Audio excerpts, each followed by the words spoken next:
ஆதி என்னும் பராபரையே அன்பான மனோன்மணியே ஜோதி எனும் பஞ்சகத்தாலே சொற்பெரிய கரிமுகனே தேது நீக்கும் கந்தவளே திருத்துகின்ற குருநாதர்களே 18 சித்தர்களே பண்பான பரமசிவமே ஓதிய ஜோதிடங்கள் உரைப்பதற்கு நாதவிந்து வடிவாக நல்ல துணை ஆவீரே.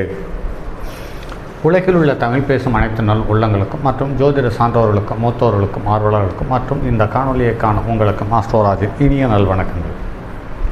ஜோதிடம், ஆன்மீகம், வாழ்வியல், மருத்துவம் என்ற தொடர் பதிவில் இன்று ஜோதிடம் சார்ந்த மற்றும் ஒரு பதிவு. இதில் இருதார யோகம், காதல் திருமணம் மற்றும்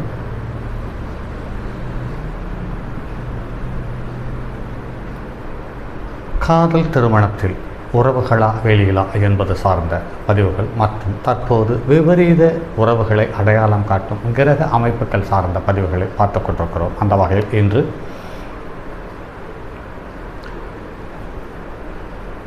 ஒரு ஆணின் ஜாதகத்தை பார்த்தவுடன் இவருடைய திருமணம் விபரீதமாக அமையப்போகிறது அல்லது திருப்திகரமாக அமையப்போகிறது, அல்லது காதல் திருமணம் அல்லது காதலை அடையாளம் காட்டக்கூடிய கிரகம் இல்லாமல் திருப்தி இல்லாத ஒரு வாழ்க்கையை தொடங்கப் போகிறார் என்பதை பார்த்தவுடன் தெரிந்து கொள்ள முடியுமா? பார்த்தவுடன் தெரிந்து கொள்ள முடியும். அந்த அளவுக்கு அனுபவமும் அறிவும் ஜோதிடத்துறையில் இருக்கும் பட்சத்தில் உங்களால் முடியாதது எதுவுமே இல்லை என்பதுதான் என்னுடைய தாழ்மையான கருத்து. ஒரு ஜாதகத்தை பார்த்தவுடன் ஒன்றுக்கு மேற்பட்ட கிரகங்கள் சேர்ந்து இருக்கும் பட்சத்தில் அது யோகமாக இருந்தாலும் பாதகமாக இருந்தாலும் அந்த ஸ்தானத்தில் இருக்கக்கூடிய கிரகத்தினுடைய தசாபத்தை நடந்து முடிந்து அடுத்த பாவத்துக்கு சம்பந்தப்பட்ட கிரகங்களுடைய தசாபத்தை தொடங்கும் பொழுது இதுவரையில் நடந்தது சுபமாக இருந்தாலும் அது மற்றும் பாவமாக நடைபெற வாய்ப்பு இருந்து விடுகிறது. அப்படி இல்லாவிட்டில் பலமான பாதிப்புக்கு உட்பட்ட கிரகங்களுடைய தசாபத்தியாக இருக்கும் பட்சத்தில், அது கூட்டு கிரகத்தோடு இருக்கும் பட்சத்தில் அந்த கிரகத்தினுடைய தசாபத்தை முடிந்து தனியாக இருக்கும் ஒரு கிரகத்தினுடைய தன்மைகள் எவ்வாறு இருக்கிறதோ அப்படித்தான் அந்த தனிமைப்பட்ட கிரகத்தினுடைய தன்மையின் செயல்பாடுகள் இருக்கும் என்பதில் மாற்று கருத்திருக்க முடியாது. அப்படிப்பட்ட ஒரு வித்தியாசமான அனுபவத்தை தந்த அல்லது கிரகங்களினுடைய கதிரலைகளினுடைய தாக்கத்தினுடைய நிகழ்வுகளை நமக்கு அறிமுகப்படுத்திய ஒரு ஜாதகம் 7/10/1994 மாலை 3:28 மணிக்கு ஜனனம். இவர் காலபுருஷனுக்கு 11ஆம் இடம் என்று சொல்லக்கூடிய கும்ப லக்கணம் ஜென்ம லக்கணமாக இருக்கிறது. சனி அதிலேயே வக்கர பெற்றிருக்கிறார். அடுத்து 3ஆம் பாவத்தில் கேது இருக்கிறார், 6ஆம் பாவத்தில் செவ்வாய் இருக்கிறார், 8ஆம் பாவத்தில் சூரியன் இருக்கிறார், 9ஆம் பாவத்தில் பாக்கியஸ்தானம் என்று சொல்லக்கூடிய 9ஆம் இடத்தில் புதன், குரு, ராகு, சுக்கிரன், சந்திரன் 5 கிரகம், கேதுவனுடைய தொடர்பு சேர்த்து 6 கிரகம், அதே சமயத்தில் செவ்வாயினுடைய 4ஆம் பார்வை பெற்றிருக்கிறது. ஆக 7 கிரகம் 9ஆம் இடத்தில் இருக்கிறது. 7 கிரகத்தினுடைய தாக்கம் இவரை வாழ்நாள் முழுவதும் அலைகழித்து கொண்டே இருக்கும் என்பதில் மாற்று கருத்தில்லை. இந்த ஜாதகம் என்னிடம் முதலில் வரும்பொழுது 2004 வந்தது. இந்த ஜாதகனுடைய தந்தை என்னுடைய நண்பரும் கூட. அவரிடம் சொல்லியிருந்தேன், நண்பரே, இது முன்னுக்கு பின் முரணாக அமையக்கூடிய ஒரு ஜாதகம். 1-9 கிரகங்கள் வலுவாக இருக்கிறது. ஆக கௌரவம், செல்வாக்கு சார்ந்த விஷயங்கள் திருப்திகரமாக இருக்கும். அதே சமயத்தில் 7ஆம் இடத்துக்கு முன்னும் பின்னும் பாவக்கிரகம் இருக்கிறது. 7ஆம் இடத்துக்குரிய கிரகம் 8ஆம் இடத்துக்கு போய்விட்டது. 3க்குரிய மாரகாதிபதி 6இல் இருக்கிறார். ஆக 2 பலமான பாவக்கிரகங்களுக்கு மத்தியில் 7ஆம் இடம் அமைகிறது. அதுவும் லக்னாதிபதி என்ற சனியும் சேர்ந்து 7ஆம் பாவையை பார்க்கிறார். ஆக 7ஆம் இடம் பலமான பாதிப்புக்கு உட்பட வேண்டிய சூழ்நிலையில் இருக்கிறது. திருமண வயது காலத்தில் சற்று நிதானமாக திருமணம் செய்வது என்பது சால சிறந்ததாக இருக்கும் என்று சொல்லி அனுப்பப்பட்டது. கிட்டத்தட்ட 8-9 வருடம் கழித்து மறுபடி வந்தார். ஏதோ தவறான பயணத்தில் இருக்கிறான் என்பதை என்ன நடக்குது என்று தெரியவில்லை, பாருங்கள் என்று சொன்னார். ஒரு இயல்பு நிலைக்கு மாறான ஒரு பெண்ணை திருமணம் செய்து கொள்ளப் போகிறார். அந்த இயல்பு நிலைக்கு மாறான ஒரு பெண்ணும் வாழ்க்கையில் ரொம்பவும் சிரமப்படுத்தப் போகிறாள் என்று சொல்லியிருந்தேன். ஏனென்று கேட்டால், சனி வக்கிரம் பெற்று லக்னத்தில் இருப்பது திருப்திகரமான ஒரு சூழ்நிலை தந்தாலுமே கூட வக்கிர கிரகம் தன்னுடைய இயல்பு நிலையிலிருந்து மாறி யோசிக்கும் அல்லது அழுத்தம் திருத்தமான ஒரு நிலையிலிருந்து பின்வாங்காது என்பதை எண்ணற்ற ஜாதகத்தில் பார்த்திருக்கிறோம். ஆக அடுத்து 9ஆம் இடம் பாதகஸ்தானத்தில் புதன், குரு, ராகு, சுக்கிரன், சந்திரன் 5 கிரகம் இருக்கிறது. கேதுவோட சேர்ந்து 6 கிரகம் இருக்கிறது. செவ்வாயினுடைய பார்வை பெற்று 7வது கிரகத்தினுடைய தொடர்பும் இருப்பதால் திருமண வாழ்க்கை என்பது கண்டிப்பாகவோ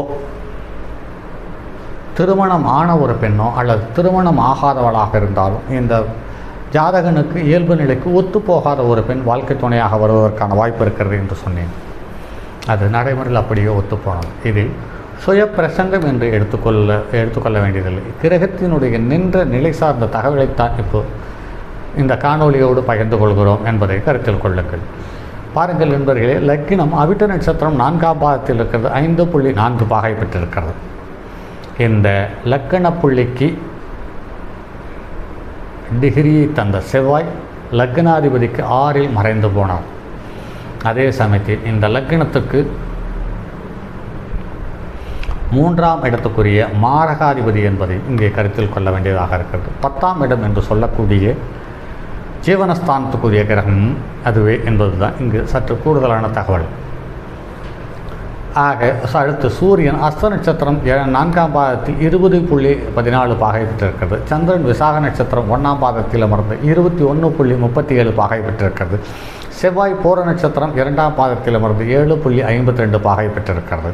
புதன் சுவாதி நட்சத்திரம் 2ஆம் பாதத்தில் அமர்ந்து 12.36 பாகை பெற்றிருக்கிறது. குரு சுயசாரம் விசாக நட்சத்திரம் 1 பாதத்தில் அமர்ந்து 22.40 பாகை பெற்றிருக்கிறது. சுக்கிரன் விசாக நட்சத்திரம் 2ஆம் பாதத்தில் அமர்ந்து 23.41 பாகை பெற்றிருக்கிறது. சனி சதய நட்சத்திரம் 2ஆம் பாதத்தில் அமர்ந்து 12.54 பாகை பெற்றிருக்கிறது. ராகு விசாக நட்சத்திரம் 1 பாதத்தில் அமர்ந்து 22.37 பாகை பெற்றிருக்கிறது. கேது பரணி நட்சத்திரம் 3ஆம் பாதத்தில் அமர்ந்து 22.37 பாகை பெற்றிருக்கிறது. பிறக்கும் போது இவர் விசாக நட்சத்திரத்தில் பிறந்ததால் குரு திசை 14 வருடம், பூஜ்ஜிய மாதம் 15 நாள். ஆக இவர் குரு திசை முடிஞ்சு சனி திசையில் இந்த தவறான வாழ்க்கையை தேர்ந்தெடுப்பதற்கான இயல்பு நிலையை இந்த நவகிரகங்கள் கொடுத்துவிட்டது. இதில் இருக்கக்கூடிய சாதக பாதகங்கள் என்ன என்று பார்க்கும் பொழுது லக்னத்துக்கு 5ஆம் இடத்துக்குரிய கிரகம் அவனுடைய ஸ்தானத்துக்கு 5ஆம் இடத்தில் இருப்பது சால சிறந்தது. ஆனால் இந்த 5ஆம் இடத்துக்குரிய கிரகம் அவனுடைய ஸ்தானத்துக்கு 5ஆம் இடத்திற்கு 7-10க்குரியவர்கள், அதாவது லக்னத்துக்கு 2-11க்குரியவர்கள் என்று பார்க்கும் பொழுது 5க்குரியவன் 2-11க்குரியவர்கள் சம்பந்தப்படும் பொழுது பொருளாதாரம், கௌரவம், பொருளாதாரம் சார்ந்த விஷயம் நல்ல வளர்ச்சியை கண்டிருக்கிறது. அடுத்து 5க்குரியவன் அவனுடைய ஸ்தானத்துக்கு 5இல் இருப்பதால் அந்த 5ஆம் வீட்டில் எந்த கிரகத்தினுடைய நட்சத்திரங்கள் இருக்கிறதோ அதனுடைய அணுஜென்ம திருஜென்ம நட்சத்திரம் தான் 9ஆம் இடத்தில் இருக்கிறது.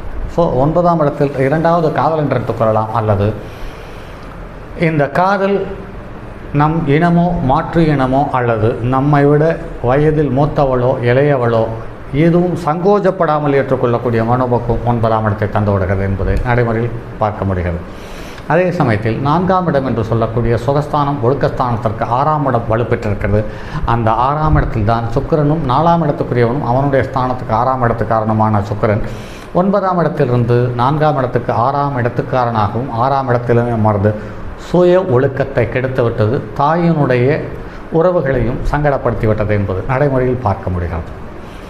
ஆக ஒரு ஜாதகத்தில் இருக்கக்கூடிய கிரகம் லக்கண புள்ளி எந்த நட்சத்திரத்தினுடைய சாரத்தில் இருக்கிறதோ அந்த நட்சத்திரத்தினுடைய சாரத்தை சார்ந்து அவர்களுடைய ஒட்டுமொத்த வாழ்க்கையும் அமைந்து விடுகிறது என்பது இதுவரை எண்ணற்ற ஜாதகத்தில் பார்த்திருக்கிறோம். ஆக லக்கண புள்ளி என்பது ராகு கேதுவனுடைய நட்சத்திரத்திலேயோ அல்லது 3-8க்குரியவனுடைய நட்சத்திரத்திலேயோ 6-12க்குரியவனுடைய நட்சத்திரத்திலேயோ அல்லது மாரக பாதகாதிபதியினுடைய நட்சத்திரத்திலே லக்கண புள்ளி அமைந்துவிட்டாலே வாழ்நாள் முழுவதும் போராட்டமாக இருக்கிறது என்பதை நடைமுறையில் எண்ணற்ற ஜாதகத்தில் பார்த்திருக்கிறோம். அந்த தகவலை இந்த ஜாதகம் நமக்கு அறிவுறுத்தி இருக்கிறது என்பதுதான் மேலும் ஒரு தகவல்.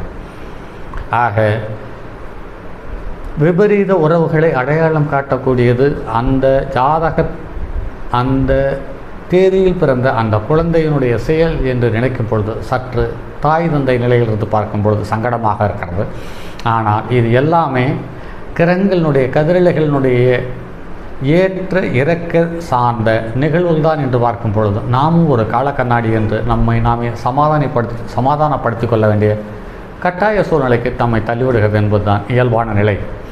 சரி நண்பர்களே, மற்றும் அடுத்தது ஒரு பதிவில் சந்திப்போம். அதுவரை உங்களிடமிருந்து விடைபெறுவது உங்கள் அன்பு நண்பன் எம் ராஜரத்தினம். தங்கமான் மழுவோடேந்தி தன்மதி தலையில் கொண்டோர் மங்கையர் பதிக்கச் சொன்ன மாமொழி ஜோதிடத்தை இங்கு யாம் உரைப்பதற்கோர் இமை என்னும் பிழை வராமல் காக்க செங்கன் மால் மருகன் யானைச்சரன் பதம் காப்பதாமே.